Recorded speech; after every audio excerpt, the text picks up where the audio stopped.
Office கவரும் நீங்கள் வந்து வைக்கணும். எப்படி இருக்கணும் அப்படின்னா, இந்த மாதிரி ஒரு எம்டி கவரையுமே நீங்கள் உள்ளே வந்து வைக்கணும். இந்த எம்டி கவர் எதுக்கு வைக்க சொல்கிறாங்க அப்படின்னா, இதற்கான ரிட்டன் எக்ஸாமினேஷன் இருக்குல்ல, அதுக்கு உங்களுக்கு அழைப்பு கடிதம் விடுக்கணும்ல, அதுக்காக ஒரு எம்டி கவர் வைக்க சொல்கிறாங்க. வெறும்னா எம்டி கவர் வைக்கக்கூடாது. இதில் ரூ. 55 மதிப்புள்ள ஸ்டாம்ப் வந்து நீங்கள் ஒட்டணும். போஸ்ட் ஆஃபீஸில் ஒட்டிடுங்க. ஓகே.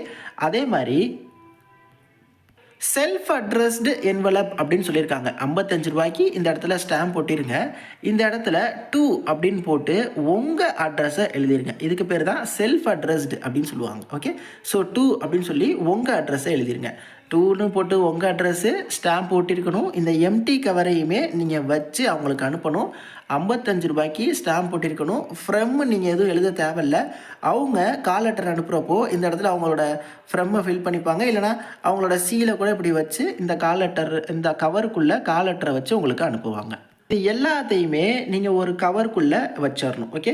ஸோ ஒரு ஆஃபீஸ் கவரோ இல்லை பெரிய கவரோ எதுவோ அதுக்குள்ளே வச்சுக்கோங்க.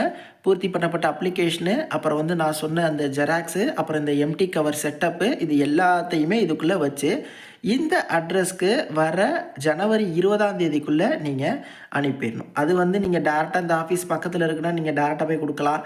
இல்லை ஸ்பீட் போஸ்ட்டில் பண்ணலாம். இல்லை கொரியரில் கூட நீங்கள் பண்ணலாம்.